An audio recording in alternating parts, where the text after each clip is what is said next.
de atitude racional e emocional para com a oportunidade existencial.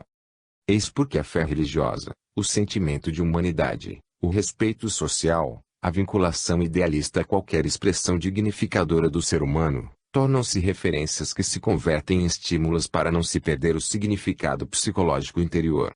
Passando-se do absurdo da fé cega e autoritária para a indiferença espiritual do ser em si mesmo, as condutas anárquicas e irresponsáveis assumiram a liberação daquilo que antes era castração, produzindo males equivalentes, que ora consomem o ser social, perdido na confusão do nada a perseguir. A jornada física é de efêmera duração, porquanto, à medida que produz frutos está sendo consumida pela sucessão das horas, o que deixa certo travo de amargura e desencanto.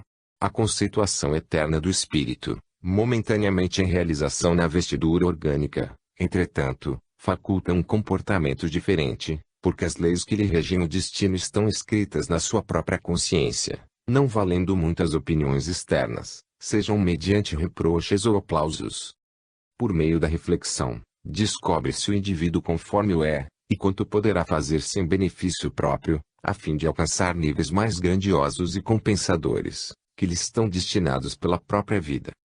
No período, porém, de angústia e de ansiedade, em face da dificuldade de identificação de metas e de compromissos, necessita de assistência psicanalítica ou psicológica. Conflitos existenciais.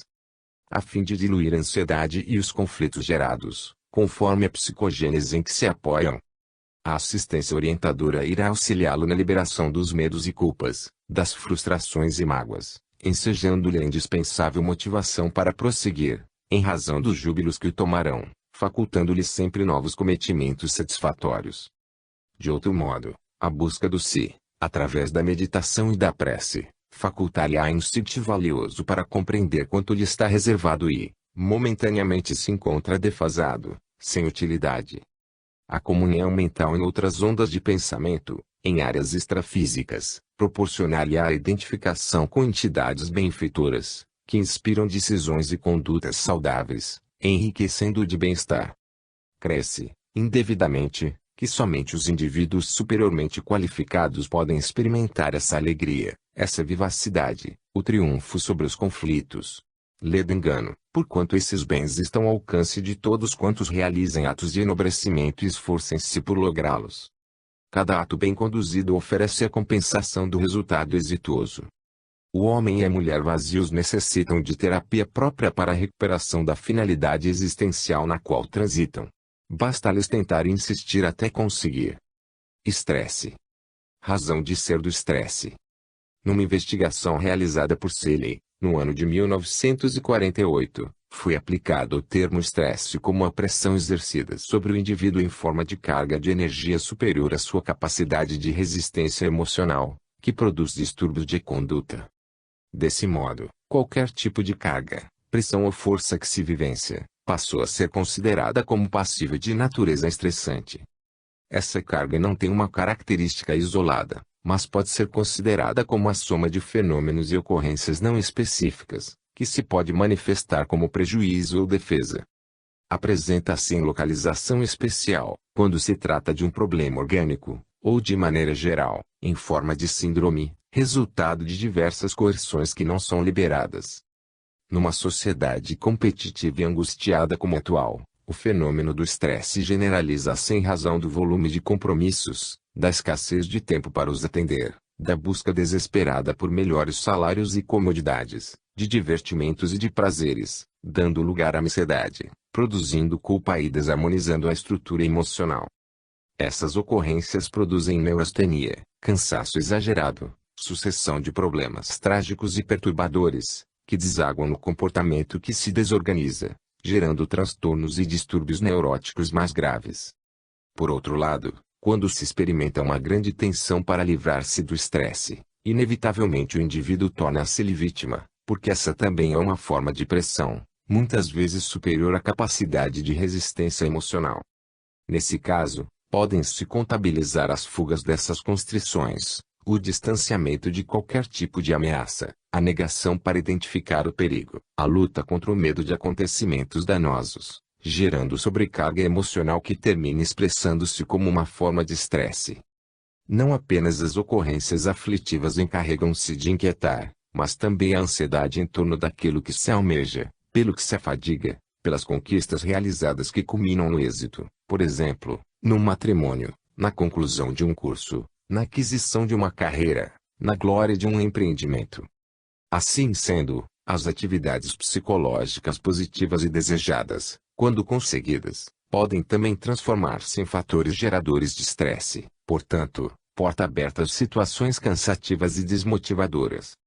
A mãe que se afeiçoa ao filho e, na viuvez ou não, se lhe dedica com aferrado sentimento de amor-posse, que se completa emocionalmente através das realizações que ele obriga, quando o vê crescido, avançando para a independência, para a ruptura do cordão umbilical, passa a estressar-se, a mergulhar no poço da existência sem sentido, porque todas as suas aspirações foram direcionadas para aquele mecanismo de autorrealização, de egotismo exacerbado.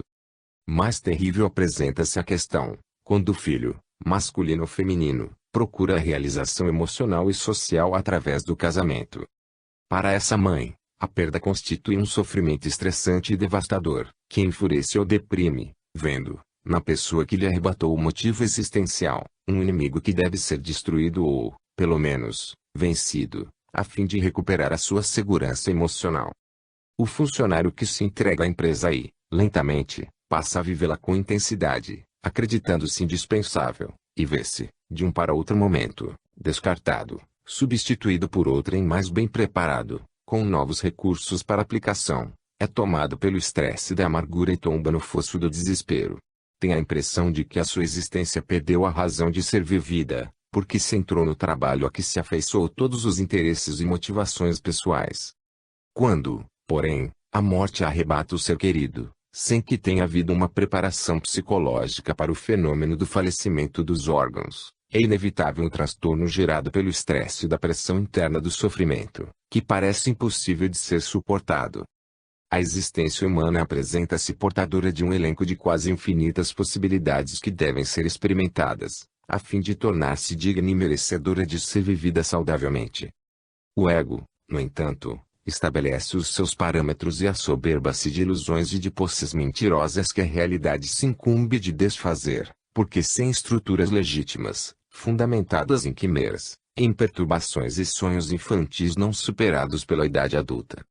O aprofundamento da identificação da autoconsciência faculta a valorização do si próprio, self, ampliando a esfera de aspirações e de metas que devem ser realizadas.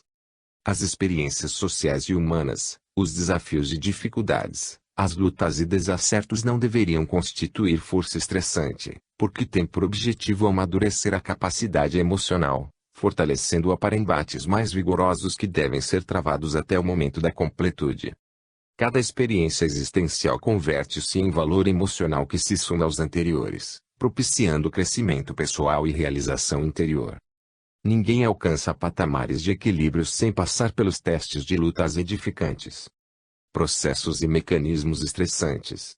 Existe, sem dúvida, em muitos organismos, certa predisposição para a desvitalização das energias, das forças em que se firmam os conteúdos emocionais.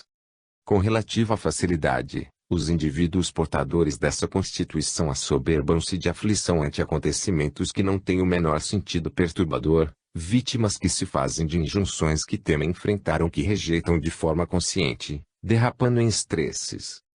Frágeis, psicologicamente, não conseguem sair do período infantil em que necessitam da mãe superprotetora, do ninho doméstico defensor, sem haver se preparado para a vida adulta, inevitavelmente constituída de desafios necessários à evolução. Desacostumados à responsabilidade ou dominados pelo excesso de escrúpulos, alguns deles, autodenominados como perfeccionistas, gostariam de um mundo por eles elaborado, no qual os acontecimentos obedecessem a padrões agradáveis ou a ordenamentos geométricos submetidos aos seus critérios de avaliação. Sendo, porém, os grupos sociais constituídos de biótipos variados e de necessidades diversas, com objetivos e imposições específicos, esses indivíduos recuam diante dos enfrentamentos ou estressam-se com os fenômenos gerais, amargurando-se e desgastando-se de maneira enfermiça. Há uma tendência, possivelmente inconsciente, em alguns pacientes, de cultivarem o masoquismo emocional, escorregando para a autocomiseração, a necessidade de acolhimento em colo materno, pensando em transformar a sociedade, que lhes parece adversária, em protetora piegas dos seus desfalecimentos morais. Negam-se aos combates que são essenciais para o autocrescimento e valiosos para a visão psicológica da existência humana e suas finalidades libertadoras. Acumulam ressentimentos em razão de fracassos banais, que culpam aos demais, vivem ressumando infelicidade, que mais se encontra na imaginação do que na realidade, tendo em vista o corpo saudável, pelo menos sem afecção nem infecção, que deveria ser aplicado em atividades que o revigorassem, impulsionando os sentimentos a voos mais elevados na busca de realizações enobrecedoras. Acreditam-se sem sorte, marcados por karmas dolorosos e, enquanto lamentam e mantêm a ociosidade, mais se enfermam e mais se desestruturam. É natural que qualquer acúmulo de preocupação, de tarefa, de compromissos transforme-se em carga estressora. Desacostumados ao trabalho continuado, aclimatados a situações protecionistas, sem experiências de esforço pessoal, anelam pelo que não lutam por conseguir, demorando-se em reflexões pessimistas e lamentáveis, quando se deveriam afeiçoar às realizações, em tentativas contínuas de aprendizagem de comportamento até a conquista dos objetivos, sejam quais forem que tenham em pauta. A autoconsciência é responsável pelo processo de mais fácil evolução do pensamento e das realizações humanas, porque faculta entender os significados psicológicos existenciais e os mecanismos que devem ser utilizados, a fim de serem logrados. A dependência de outrem e a transferência das suas responsabilidades para outrem, a necessidade de gurus e guias, ocultam a comodidade mental, moral e emocional, disfarçadas de confiança e de afeto por aqueles que lhes sirvam de condutores. A experiência, no entanto, é pessoal e intransferível, que cada qual terá que vivenciar, a fim de aprender, à semelhança do medicamento que deve ser utilizado pelo paciente que busca a cura e não por aquele que o ama, em forma de comportamento infantil absurdo. Essa insegurança, essa forma de manipulação emocional, decorre de culpa e de fuga no passado aos deveres que não foram cumpridos e que, agora, em nova reencarnação, deverão ser enfrentados para incorporar-se às conquistas evolutivas a que todos os espíritos são convocados. Ninguém evolve por outro, sendo o processo individual e exclusivamente pessoal. Esses indivíduos imaturos, quando amam, desejam que os seus afetos assumam-lhes as responsabilidades, resolvam os seus problemas, enfrentem os seus dilemas, vivam por eles, demonstrando total desconcerto emocional. Neles, as enfermidades, os problemas de relacionamento, as lutas no trabalho, a convivência com os demais, sempre assumem volumes exagerados, porque desejam facilidades e comodidades, atribuindo-se importância demasiada, que estão longe de possuir, ou fogem para a intriga, a maledicência, sempre considerando-se vítimas de perseguições que estão na imaginação e no egotismo doentio. Estão anormalmente estressados com pequenas ocorrências, não suportando os necessários trabalhos de renovação e de reequilíbrio, que dependem exclusivamente deles.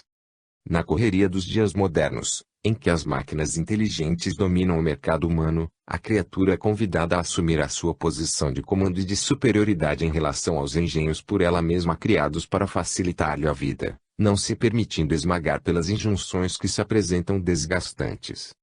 Não há lugar nem tempo favoráveis para considerações exageradas, nem para convívios conflitivos, nem para relacionamentos doentios. Porque todos os indivíduos são portadores de problemas, é natural que cada qual procure estímulo e orientação, melhores situações e acompanhamentos saudáveis, em vez de aceitarem quem lhes explore os valores e permaneçam na inatividade ou no estado de dependência mórbida.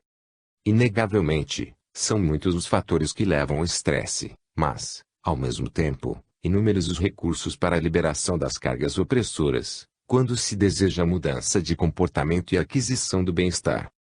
É inevitável a ansiedade em diversas situações, no entanto, sob controle e lucidez, evitando-se que atinja níveis psicológicos e orgânicos doentios. Quando se assentam os ideais em objetivos superiores e se realizam reflexões saudáveis e otimistas, naturalmente se adquirem forças morais para saber se selecionar os fenômenos perturbadores daqueles que têm finalidades edificantes. Desse modo, é possível experienciar a ansiedade com equilíbrio, sem sofrimento nem distonia, consciente de que todo processo exige um tempo próprio para realizar-se, e que nem sempre as questões se resolvem conforme parece a cada um, mas de acordo com as circunstâncias e possibilidades que lhes são próprias. Essa compreensão faculta a administração do processo de ansiedade dentro dos limites naturais e próprios das ocorrências do cotidiano. Educar, portanto, a mente e o sentimento, constitui dever inicial para a superação de qualquer mecanismo estressante. Terapia para o estresse. A crença na vida futura, por consequência, na imortalidade do espírito e na sua destinação gloriosa, constitui a mais adequada autoterapia preventiva em relação ao estresse, bem como para sua superação. Isto porque, ultrapassando os limites imediatistas da existência orgânica, essa convicção dilata a perspectiva de felicidade, demonstrando que, não sendo conseguida de imediato, sê-lo-á, sem dúvida, um passo à frente, em razão da dilatação do tempo e da realidade do mais além, facultando realizações contínuas, ricas de experiências negativas e positivas, que definem o rumo da plenitude. Mediante essa atitude mental e emocional, surge a alegria, em face de demonstrar que a dificuldade de hoje é o prelúdio da conquista de amanhã, qual ocorre com a flor que se estiola para libertar o fruto e a semente que nela jazem adormecidos.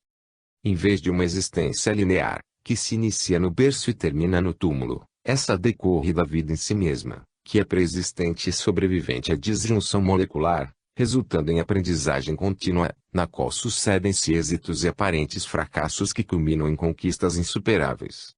Ninguém consegue atingir qualquer meta que delineie sem passar por acertos e erros, elegendo os processos favoráveis e eliminando aqueles equivocados, sem desanimar, insistindo até a realização dos seus objetivos.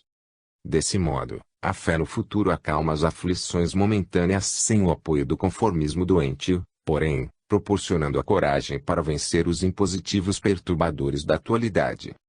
Essa postura impede a instalação da ansiedade, em considerando-se a grandiosidade do tempo sem o imediatismo da ilusão. Ao mesmo tempo, enseja uma planificação de largo porte, sem os incômodos da angústia ou da precipitação. As tensões, nada obstante, apresentam-se inevitáveis, em razão do curso dos acontecimentos que não pode ser detido. Superada uma ocorrência, logo outra acerca-se, isto quando não se atropelam na velocidade dos fenômenos humanos. A maneira, porém, como são analisadas para serem aceitas, responde pela emoção com que são enfrentadas. Quando o indivíduo se educa na compreensão dos deveres que abraça, deduz, de imediato, quantos esforços devem ser envidados, a fim de que se consumem com eficiência os resultados em pauta. Programa, então, como enfrentar cada fase, a forma de executar cada tarefa, evitando-se a fadiga excessiva, o desgaste emocional, a irritabilidade que decorrem, normalmente, da indisciplina e da rebeldia no trato e na convivência com as demais pessoas, com os deveres assumidos. Quando ocorrem situações estressantes que são normais, de imediato cabe-lhe a renovação de ideias, a mudança de realização, a busca do refúgio da prece renovadora, que robustece de energias psíquicas e emocionais, vitalizando os sistemas físico e psicológico, momentaneamente afetados. O ser humano necessita do trabalho que o dignifica, mas também do repouso que lhe renova as forças e faculta-lhe reflexões para bom e compensador desempenho. Desse modo, em positivo, para a preservação ou conquista da saúde, que se estabeleçam períodos para férias, para relaxamento emocional, para mudanças de atividades, para exercícios físicos liberadores das tensões orgânicas e psicológicas, agilizando o corpo mediante caminhadas, massagens, natação com a mente liberada dos problemas constritores. É justo que o ser humano não ouvide dos limites da sua condição de reencarnado, portanto sob imposições do carro orgânico, evitando sonhos de super-homem, que alguns se atribuem.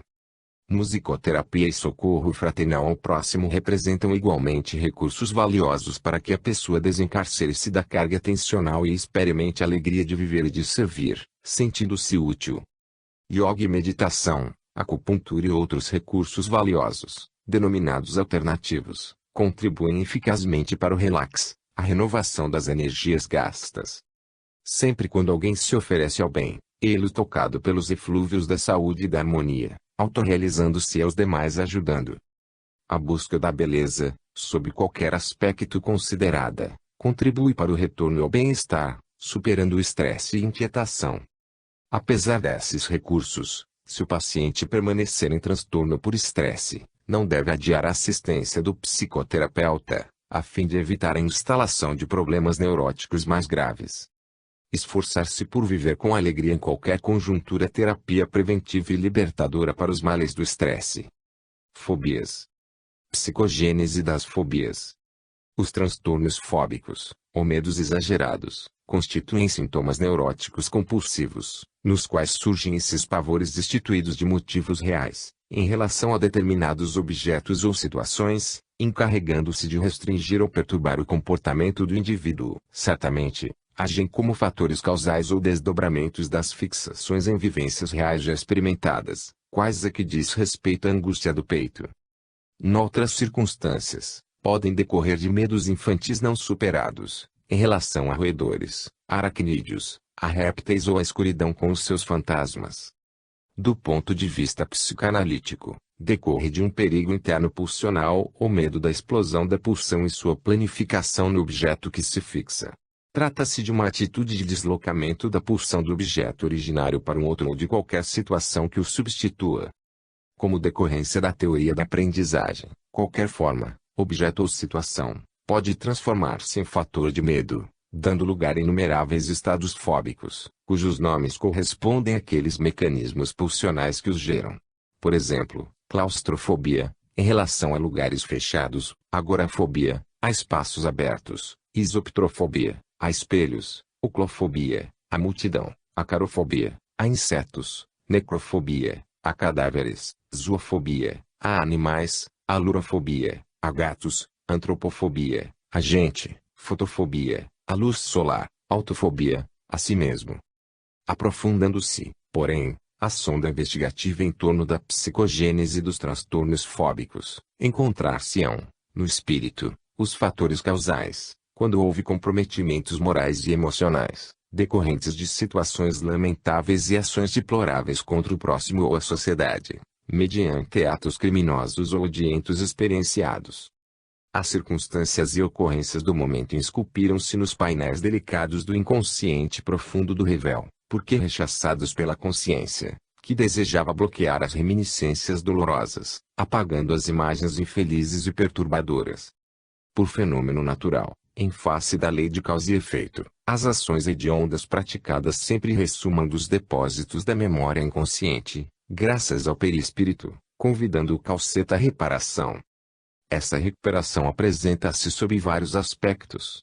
Inicialmente, é o arrependimento que se impõe, fazendo que as lembranças sejam evocadas e revivenciadas, de forma que os sentimentos morais deem-se conta da gravidade do ato ignóbil, tomando consciência do deslate e predispondo-se à mudança de atitude em relação à vítima e à vida. Logo depois, de maneira inevitável, a mesma consciência estabelece o sofrimento defluente dos resultados maus que foram impostos a outrem e do despertamento para os valores dignificantes que nunca podem ficar olvidados pelo ser em processo de evolução. Essa expiação do erro é indispensável ao reequilíbrio da emoção. Apesar desses fatores, impõe-se ainda a necessidade urgente de reparação dos males produzidos, e logo despertam os sentimentos dignificantes do amor, da caridade, da compaixão e da solidariedade, facultando o anular dos efeitos danosos que ainda perduram.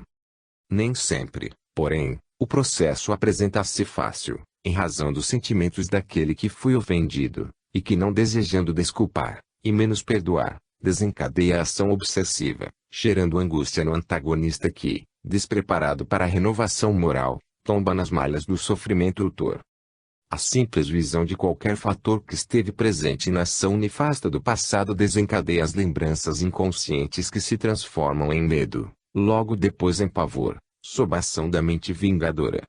O mesmo acontece, não raro, na vida infantil, quando são detectados esses animais ou circunstâncias que desencadeiam as reminiscências nocivas, esculpindo-se na memória presente e dando lugar aos medos injustificáveis do ponto de vista atual, porém, filhos do remorso dos erros cometidos. Assim sendo, as angústias defluentes do medo de situações, de animais e insetos, absolutamente destituídos de perigo, são efeito da consciência de culpa dos gravames praticados e não resolvidos pelo self, que desperta para a necessária recuperação. Automaticamente evitando as situações afligentes, o enfermo parece negar seu enfrentamento com a consciência, procurando manter obnubilada a razão, dessa maneira evadindo-se da reabilitação. Mesmo os fatores atuais que desencadeiam os transtornos fóbicos, são resultantes dos impositivos divinos que geram circunstâncias nas quais o infrator das leis é convidado ao refazimento da ordem e do equilíbrio que foram perturbados pela sua inépcia ou perversidade nos trânsitos evolutivos pretéritos. A saúde real decorre do espírito em si mesmo, destituído de compromissos negativos e de condutas reprocháveis. Como ninguém alcança as cumeadas sem que se lhe faça necessário passar pelas baixadas e sofrê-las, é natural que, no desafio da ascensão moral e espiritual, muitos tormentos sejam desencadeados em razão de condutas impróprias ou esdrúxulas, que serviram de recurso para a vivência individual. Cometido o abuso, nova oportunidade surge com a carga das suas consequências, exigindo reparação. Cada ser é, portanto, o somatório das suas existências anteriores, nas quais desenvolveu os valores sublimes que lhe dormiam íncitos, desabrochando na vestidura carnal, qual semente que, para transformar-se em árvore frondosa, necessita do generoso acolhimento do solo, onde se entumece, cresce e atinge a sua fatalidade vegetal. O destino do espírito é a plenitude que lhe está reservada e que alcançará mediante passos seguros no rumo do dever e da paz. Desenvolvimento fóbico. A fobia é uma perturbação de ansiedade relativamente comum, apresentando-se totalmente irracional. Se alguém reside em uma floresta, é natural que lhe possa cometer o receio de encontrar uma fera, um animal perigoso. No entanto, encontrando-se numa cidade civilizada, a probabilidade quase desaparece. Entretanto, em face de na cidade existir um jardim zoológico, o medo injustificado transfere-se para aquele local e, por extensão, para a zona onde se localiza, passando o paciente a recear toda a área, generalizando o estado fóbico. Esse medo assume proporções graves, passando a estar presente em todos os momentos e aspectos da vida, em face da preocupação que desencadeia.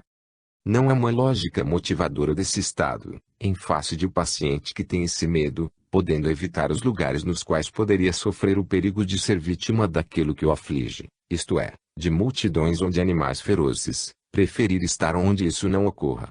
Mesmo assim, permanece o pavor, que pode ser brando ou não. John Locke supunha que as fobias estariam associadas fortuitamente a ideias perturbadoras, qual a que ocorre na infância, quando se lhe narram histórias atemorizantes, produzindo o medo do escuro para sempre. Na atualidade, igualmente, diversos autores concordam que as fobias podem ter como causa o condicionamento clássico, isto é, o medo de determinado fator temeroso, que desencadeia a resposta na ativação autonômica, alteração cardíaca, sudorese, frio, que tipificam o estado mórbido. Podem algumas fobias ser resultados desse condicionamento, quando alguém foi vítima de uma picada de inseto ou mordida de animal, e passou a temê-los, tornando-se uma fobia adquirida e gerando condicionamento que se amplia ante estímulos novos.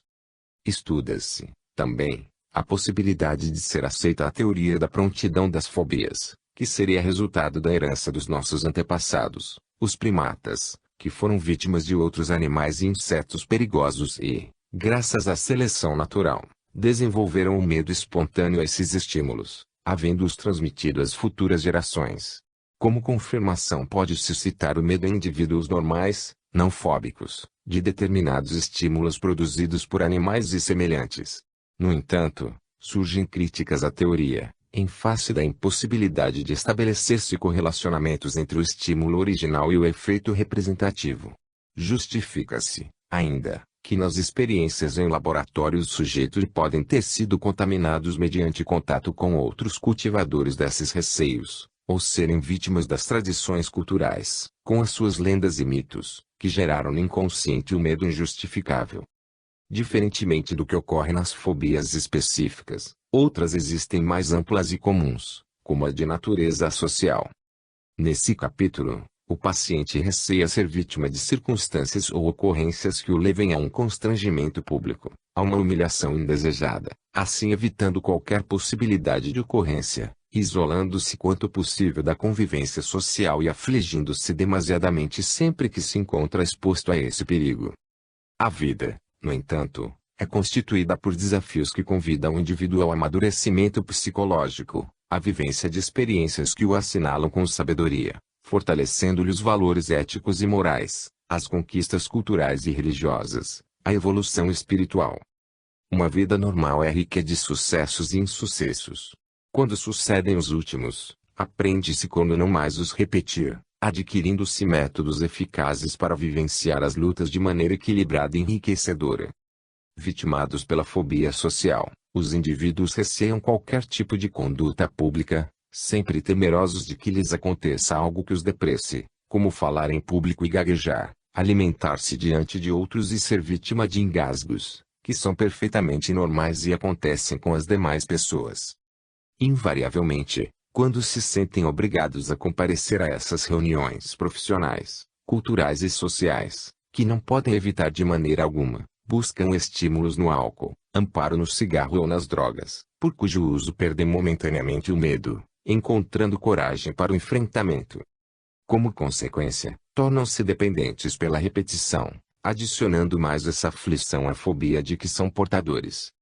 Numa análise mais profunda do self, encontrar-se-ão registros de causas do transtorno em existências passadas, quando foi feito mau uso do comportamento ou se vivenciaram ações perturbadoras desagradáveis que deixaram registros nos tecidos sutis do perispírito. Tão graves foram as ocorrências infelizes. Indivíduos que foram convidados ao destaque social e deles somente se aproveitaram para o enriquecimento ilícito, para o gozo pessoal, perdulários em relação aos valores da vida, que geraram culpa, e ora se apresentam em forma do medo de serem surpreendidos e desmascarados. Sobre outro aspecto, que padeceram situações penosas e não puderam digeri-las, superando-as, o que se transformou em fobia toda vez que algum estímulo desencadeia a associação inconsciente. Por exemplo, a desencarnação durante um desabamento, que produziu asfixia até o momento final, e a presença em um ambiente fechado, que logo produz dificuldade respiratória, o sepultamento durante uma crise de catalepsia com o posterior despertamento no túmulo e a morte dolorosa por falta de oxigênio sob a terra ou no mausoléu. Naturalmente, nem todas as formas fóbicas procedem de existências transatas, mas um grande número delas tem sua origem nessas malogradas reencarnações de cujos efeitos o espírito ainda não conseguiu libertar-se. Ainda nesse capítulo afligente, as obsessões desempenham papel primacial, em razão dos sentimentos hostis daqueles que foram prejudicados e não conseguiram superar a mágoa e o ódio, permanecendo ávidos de esforço e aproveitando-se das ocorrências naturais que são impostas aos infratores de uma para outra existência, ampliando-lhes os sofrimentos. A princípio telepaticamente, enviando mensagens e sensações perturbadoras, mediante ressonância ou indução mental, ampliando o cerco à medida que o paciente aceita a imposição deletéria. Por fim, num conúbio emocional e psíquico mais estreito entre o desencarnado e o encarnado que lhe passa a sofrer a injunção penosa. Os clichês mentais que perduraram através do tempo nos arquivos do inconsciente profundo ressuscitam o pavor, abrindo espaço para o acossamento do perseguidor inclemente que se compraz com a ocorrência perversa. Quanto mais o paciente deixa-se atemorizar pelos estímulos que produzem os fenômenos fóbicos, mais esses ampliam a sua área, tornando-se insuportáveis, dando ensejo a novos temores que antes não existiam. Terapia para os transtornos fóbicos. Os processos psicoterápicos são de grande eficiência para restabelecer a saúde emocional do paciente fóbico, trabalhando-lhe o inconsciente de forma a demonstrar-lhe a inutilidade do receio que jamais se transforma em acontecimento prejudicial à sua saúde, à sua vida. Novas associações podem auxiliar na representatividade que faculte o equilíbrio, proporcionando bem-estar e autoconfiança. O paciente, por sua vez, deve trabalhar-se interiormente, procurando introjetar a coragem e o bom senso, vencendo, a pouco e pouco, os medos mais simples e avançando no rumo das fobias perturbadoras. Sejam adicionados os recursos terapêuticos espíritas, como o esclarecimento em torno da realidade espiritual que cada um é, a justiça das reencarnações, a bioenergia, como também através dos passes e da água fluidificada, das leituras iluminativas, das sessões de desobsessão, quando o paciente preparou-se pelo estudo e pela conduta para delas participar. Uma atitude positiva e de confiança em Deus ante as ocorrências fóbicas é de valor insuperável, oferecendo resistência para quaisquer tipos de enfrentamentos emocionais, entre os quais as perturbações dessa ordem. Coragem. Origem da coragem. A coragem pode ser incluída na lista das virtudes humanas, em face dos valores benéficos que propicia o espírito e a existência em si mesma. Encontra-se radicada no cerne do ser, em virtude de experiências morais e conquistas sociais realizadas em vivências passadas, quando as lutas e os desafios apresentaram-se exigindo solução. No processo da evolução antropossociopsicológica, as alterações de níveis dão-se a cada momento, porquanto, conquistado um patamar de realização pessoal, outro logo surge, convidando ao avanço irrefragável. Iniciam-se esses sentimentos, considerados valores morais, nas experiências mais simples diante das quais o espírito não recua, nem desiste de enfrentá-las, por saber, às vezes, inconscientemente, que elas lhe constituem recursos de crescimento interior e de valorização da vida. Logo depois, surgem as lutas inevitáveis entre o ego e o self, que prosseguirão por período muito longo até que este último predomine em todas as instâncias. Tão tenaz apresenta-se essa batalha que monges tibetanos, preocupados com a harmonia interior e a superação das paixões primárias, que desenham o futuro ego, recomendam o esforço de preservação da paz, em mentalização contínua e disciplinadora dos impulsos inferiores. Narra, por exemplo, o monge Patru Rinpoche que teria conhecido outro monge de nome Gesiben, que era tão rigoroso no cumprimento dessa necessidade, a da superação do ego, que discutia em voz alta, repreendendo sempre que era levado a uma atitude que ele considerava imprópria, portanto, detectando-a como inimiga do self. Mais de uma vez teria sido surpreendido reclamando com ego impositivo, ao sentir ansiedade pela conquista ou realização de algo que lhe aprazia, transtornando-o, ou quando se dava conta de estar realizando algo que era contrário aos princípios adotados para a autoiluminação. De certo modo, igualmente, narra-se que São Francisco, depois de haver se doado ao Senhor Jesus, certo dia foi surpreendido, justificando-se nada mais possuir para dar-lhe. Sem saber o que mais oferecer, permaneceu interrogando mentalmente o mestre, quando ouviu nos refolhos da alma dulce da voz responder-lhe: Francisco, dá-me Francisco. Sucede que é muito fácil oferecer-se coisas e alterar-se situações em nome de ideais e de interesses com o ego escamoteado por sentimentos, mesmo que legítimos, de amor e de abnegação, no entanto, sem a coragem de dar-se, de esquecer-se completamente, a fim de fazer-lhe a vontade, e não aquela que é peculiar a cada um. Essa é uma coragem grandiosa, a da superação do ego, porque é totalmente feita de despojamento, de abandono pessoal, de sublimação do self. Trata-se de um desenvolvimento interno, mediante o qual as lutas exteriores ocorrem com facilidade, diferenciando-se do esforço veraz para o equilíbrio emocional. Normalmente, aqueles que ainda não desenvolveram os requisitos morais, nem se ativeram à introspecção, de forma a que descubram as excelências da harmonia, da saúde integral, desistem nas batalhas em que a coragem desempenha seu papel de alta importância. Acostumados aos gestos exteriores, nos quais o aplauso ou a repreensão têm significado e sentido emocional, não sabem entregar-se a essa luta interna, silenciosa, sem testemunha, sem orquestração vaidosa. A coragem, portanto, desenvolve-se lentamente, passando de um estágio a outro, galgando degraus mais elevados, desse modo, favorecendo a criatura com mais altivez e autoconfiança. Examine-se a coragem de Jesus no desempenho da tarefa e a falta que fez a Judas e a Pedro, talvez capacitados para lutas externas, conforme sucedeu com Simão, no Jardim das Oliveiras, quando sacou a espada e agrediu, desnecessariamente, Malco, decepando-lhe a orelha. Esse gesto, considerado como de coragem, significou antes a reação do medo ou mesmo impulsividade, enquanto o amigo permaneceu sereno, apresentando-se como procurado, sem qualquer agressividade.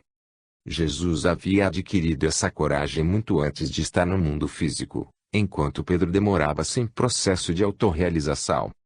Judas aguardava um triunfador e, sem coragem para superar-se, traiu-se, traindo-o. Amadurecido, mais tarde, com coragem moral, Pedro entregou-lhe a vida, enquanto Judas, sem essa força grandiosa, fugiu, novamente perturbando-se ao dar-se conta do delito praticado, buscando o suicídio.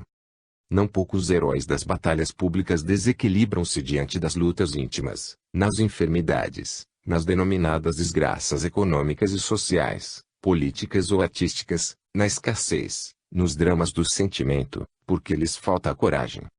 Esse acontecimento, entretanto, torna-se forjador da coragem em desenvolvimento, que se vai fixando nos painéis do self, preparando-o para cometimentos mais audaciosos no futuro. Torna-se indispensável que o indivíduo cultive os sentimentos do dever reto como essenciais para o desenvolvimento da coragem, porquanto, somente assim, terá forças para os enfrentamentos, apoiando-se nesses valores transcendentes de que se constituem os compromissos elevados. Não acostumado à reflexão nem ao descobrimento da essência do que se lhe apresenta como valioso, o self não dispõe de recursos para o avanço moral, deixando-se vencer pelo ego vicioso. Eis porque, a cada conquista realizada, novas áreas devem ser ampliadas, facultando mais valiosos empreendimentos. A coragem moral dispensa circunstâncias e posições relevantes. É um valor que perdura no indivíduo sempre vigilante para realizar o mister que lhe diz respeito. Conquistar essa virtude algo esquecida é uma proposta moderna para a aquisição da saúde integral. Desenvolvimento da força e da virtude da coragem. A virtude da coragem tem lugar no momento em que o indivíduo liberta-se da proteção familiar, da segurança do lar, atravessando os diferentes períodos da adolescência e entrando na fase adulta, tendo que assumir responsabilidades. Nesse período é inevitável a aquisição da autoconsciência, que deflui dos tentames contínuos para a identificação da própria realidade, para a conquista do self, abandonando os artifícios e mecanismos de fuga da responsabilidade, de modo a suportar os enfrentamentos que se impõem necessários. O desenvolvimento biológico nem sempre se faz acompanhar pelo crescimento psicológico, porquanto, muitas áreas da emoção permanecem dependentes das circunstâncias anteriores, do protecionismo recebido na família, dos pais e mais velhos que procuraram poupar das adversidades, dos conflitos, das lutas da evolução, o jovem em crescimento. A coragem apresenta-se, nesse momento, equipando-se em busca da realização pessoal, mediante a seleção de valores de que se deve munir para seguir no rumo das metas que elegerá na sucessão do tempo.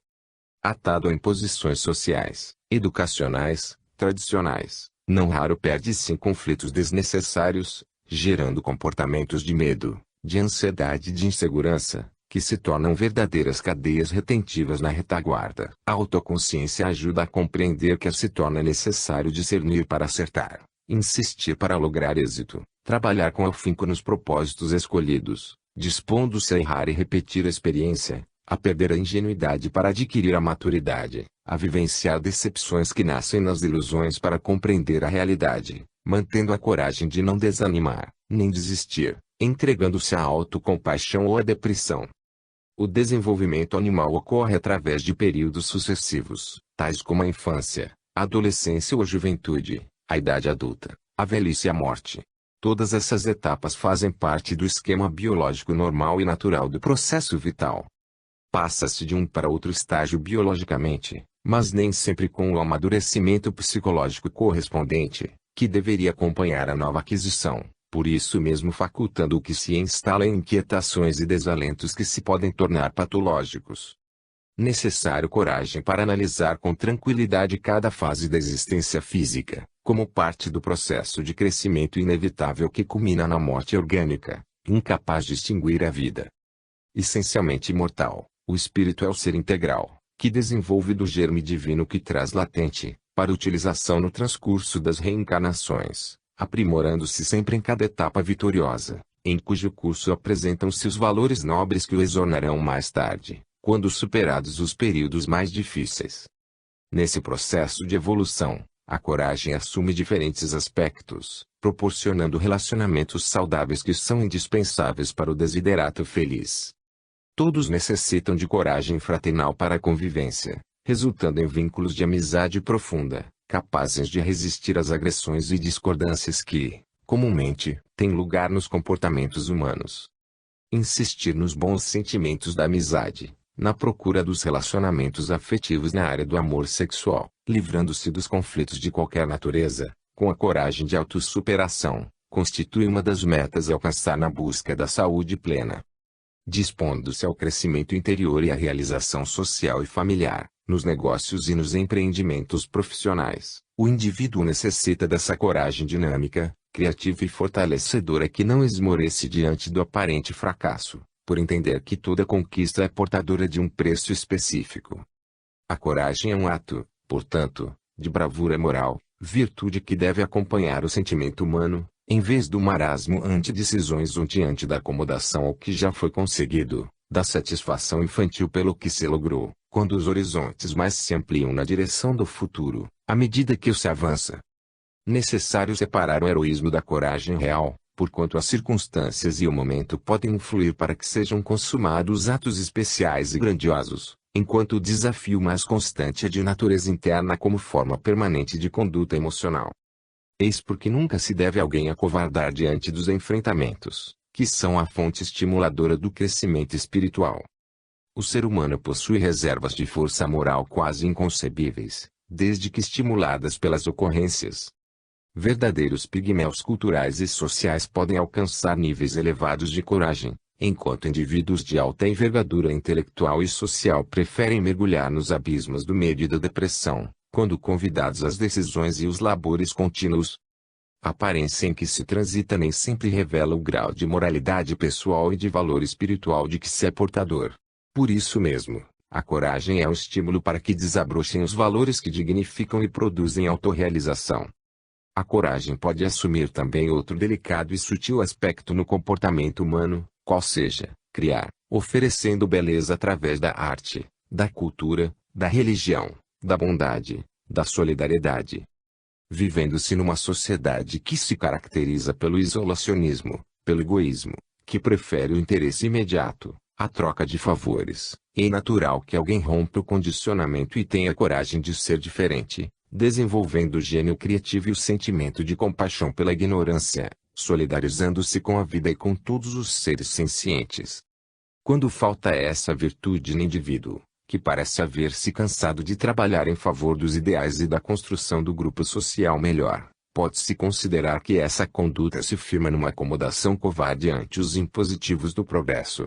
Sentindo-se compensado pela vida, avançado na idade, considerando a proximidade da morte, não sente mais interesse em ampliar as possibilidades de felicidade geral, derrapando no obscurantismo, na indiferença, deixando de viver plenamente, porque elegeu apenas o momento que passa. A coragem de lutar não espera compensação de qualquer natureza. Mesmo quando a morte do corpo se aproxima, o homem e a mulher de coragem prosseguem na sua faina de oferecer exemplos e contribuições que felicitam aqueles que vêm na retaguarda, e avançam confiantes na contribuição daqueles que os precedem pelos caminhos da inteligência e do sentimento. Coragem é mais que destemor ante perigos, e a conquista da autoconsciência que faculta a segurança nas possibilidades e nos meios valiosos de prosseguir na conquista de si mesmo. Aplicação da coragem. Nada obstante a coragem expresse o nível moral de cada indivíduo, podemos dilatar o conceito para a análise daquela de natureza física, identificada nos transes desencadeados pelas enfermidades, pelos acidentes dilaceradores.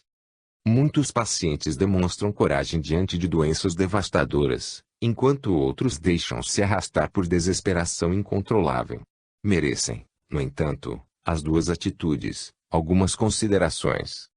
No primeiro caso, a pessoa pode ser constituída de grande resistência orgânica, de menor sensibilidade, que dificultam a manifestação das dores acerbas. No segundo caso, conflitos emocionais que desestruturam o comportamento, abrem espaço para que os fenômenos aflitivos, dores e padecimentos, assumam uma gravidade que, em realidade, não existe. O próprio desconcerto emocional contribui para a exacerbação da sensibilidade, transformando-se em aflição desmedida.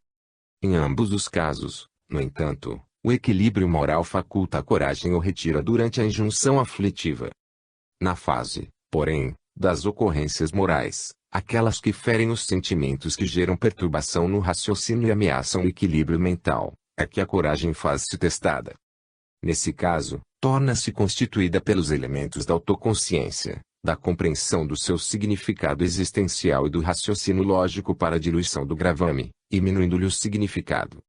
Reconhecendo-se vítima, ou identificando-se como vitimado circunstancialmente pelo ocorrido, a coragem moral acalma as reações orgânicas, evitando que os sentimentos contraditórios da mágoa, do revide, do ódio se lhe instalem nos painéis da emoção, gerando tumultos íntimos.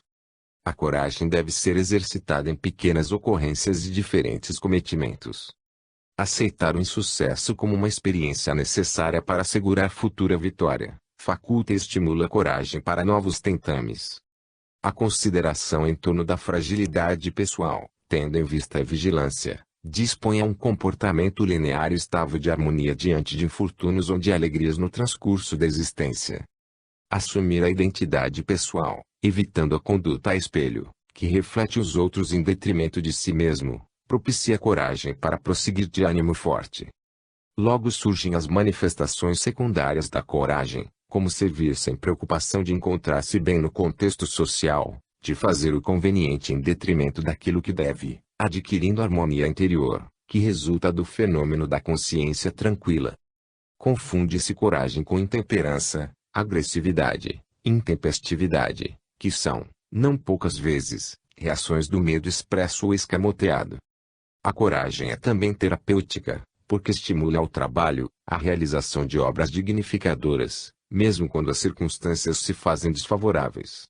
Quando se apresentem na conduta receios infundados, insegurança para decidir, dificuldades para comportar-se em equilíbrio, subjazem fenômenos psicológicos de ansiedade e culpa não diluídas. Recursos psicoterapêuticos devem ser buscados, a fim de propiciar a coragem, o valor moral para a autoavaliação, sem preguiçismo, e transformação interior para melhor, sem pressa. Como o corolário da coragem moral superior, o amor desempenha uma função primordial naquele que se candidata à aquisição da harmonia no processo da sua evolução. Amor. Psicogênese do amor. O amor é de essência divina, porque nasce na excelsa paternidade de Deus. Emanação sublime, encontra-se íncito no hálito da vida, quando o psiquismo em forma primitiva mergulha na aglutinação molecular, dando início ao grandioso processo de evolução. Na sua expressão mais primária, manifesta-se como a força encarregada de unir as partículas, compondo as estruturas minerais, transferindo-se, ao longo dos bilhões de anos, para as organizações vegetais, nas quais desenvolve o embrionário sistema nervoso e na seiva que mantém a vida, através do surgimento da sensibilidade. Um novo processo, que se desdobra por período multimilenar, trabalha a estrutura vibratória da energia psíquica de que se constitui, facultando-lhe o desdobramento das sensações até o momento em que surge o instinto nas formas animais.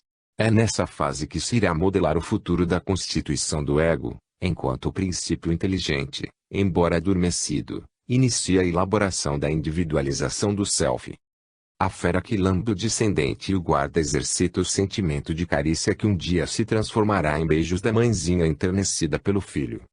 A predominância do instinto, na sucessão dos milhares de anos, desenvolverá o sentimento de posse, e este, o do medo da agressão, induzindo comportamento violento em defesa da própria vida. Ao longo dos milênios, ao alcançar o estado de humanidade, a herança acumulada nos milhões de anos transcorridos no processo de contínuas transformações, desencadeia a preponderância do egocentrismo, de início, seguindo o caminho do egotismo exacerbado até o momento quando ocorre a mudança de nível de consciência adormecida para desperta, responsável por aquisições emocionais mais enriquecedoras. É nessa fase de modificações que tem início o sentimento do amor, confundindo-se ainda com as manifestações do instinto em primitivas formas predatórias contra outras expressões de vida, prevalecendo as sensações que, inevitavelmente, rumam para as emoções dignificantes.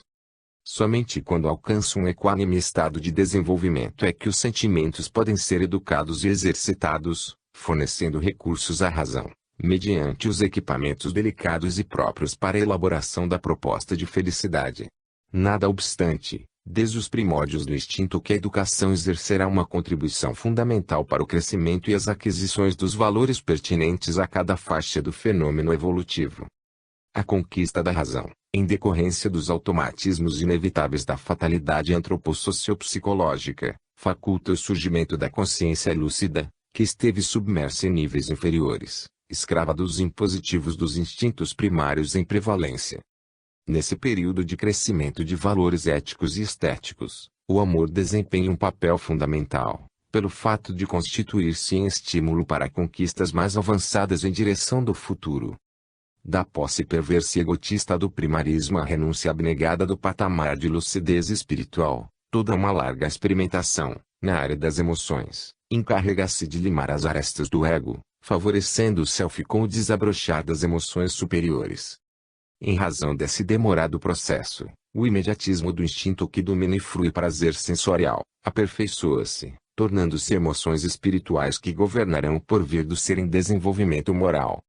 A necessidade do amor, nesse longo trânsito, apresenta-se como propelente à conquista de mais nobres níveis de consciência, responsáveis pela beleza, pelo conhecimento cultural e moral, pelas realizações afetuosas, pela solidariedade humana, pela conquista holística do pensamento universal. Atado, no entanto, às heranças do gozo, às vezes, asselvajado pela imposição grosseira, o self passa lentamente a administrar os impulsos que se tornam, ao longo das sucessivas reencarnações, mais sutis e nobres, expandindo-se, tornando-se fonte vital de recursos para o progresso e desenvolvimento interior a que está destinado. Existe um inevitável encadeamento de logros na soberania da vida, que parte do simples para o complexo, da ausência de conhecimento para a sabedoria, mediante a espontaneidade das soberanas leis, que elaboram o mecanismo da evolução inevitável. Uma faísca minúscula responde pela calamidade de um incêndio devorador, desde que encontre combustível próprio para expandir-se. Da mesma forma o amor, apresentando-se em mínima expressão, nas primárias manifestações, encontrando estímulos, desenvolve os sentimentos e transforma-se em um oceano de riquezas. A fatalidade da chispa divina que vitaliza os diversos reinos da natureza é alcançar o estágio de plenitude, de reino dos céus, de nirvana. É totalmente impossível evitar-se o processo de contínuas transformações, desde a essência cósmica que se faz psiquismo individual, mais tarde espírito pensante, rumando para a sublimidade. Desenvolvimento do amor.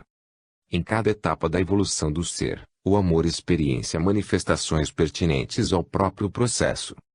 Dos impulsos desconexos da proteção às crias, na fase animal, esse psiquismo avança na escala evolutiva sob a contribuição dos sentimentos de defesa e de orientação que surgem nos primórdios da razão, embora sob os impositivos da dor.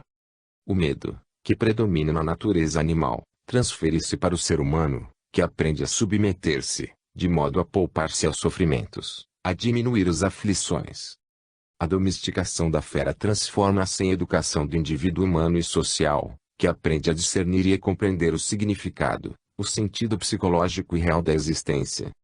Paulatinamente, a sensação do prazer cresce para tornar-se emoção de paz e de felicidade, fundindo a manifestação sensorial em expressão de sentimento que avança da fase física para a psíquica e emocional, através dos feixes nervosos que compõem o corpo sob comando do espírito em pleno desenvolvimento. O amor possessivo, herança do pretérito, pode passar pelos dissabores das enfermidades emocionais, levando ao crime, em razão do ciúme, da insegurança, da ausência de autoestima, de desconforto moral. Esse desenvolvimento ocorre mediante a contribuição moral do esforço para que o indivíduo adquira a independência, seja capaz de amar, após exercitar-se no auto-amor, superando os conflitos da insegurança, do medo, das resistências entrega. Jornadeando na infância emocional, o ser imaturo deseja receber sem dar, ou quando oferece, espera a retribuição imediata, compensadora e fácil. Somente após descobrir que a vida é portadora de muitos milagres de doação em todos os aspectos em que se apresente, é que o self discerne, deixando de ter necessidade de receber para poder regatear emocionalmente, identificando a excelência do ato de amor sem restrições, sem as exigências egoicas que descaracterizam o ato de amar. O amor é a mais elevada e digna realização do self, que se identifica plenamente com os valores da vida, passando a expandir-se em formas de edificação em todas as partes. Os atavismos ancestrais, no entanto, estabelecem parâmetros a respeito do sentimento de amor, que não correspondem à realidade, por serem manifestações ainda primárias dos períodos antropológicos vencidos, mas não superados. Processos educativos castradores, métodos coercitivos de orientação emocional desenvolvem no adolescente e aprofundam mais tarde, nos adultos, conflitos que não existiam na infância, gerando medo, ansiedade e desconfiança em relação às demais criaturas e à sociedade em geral.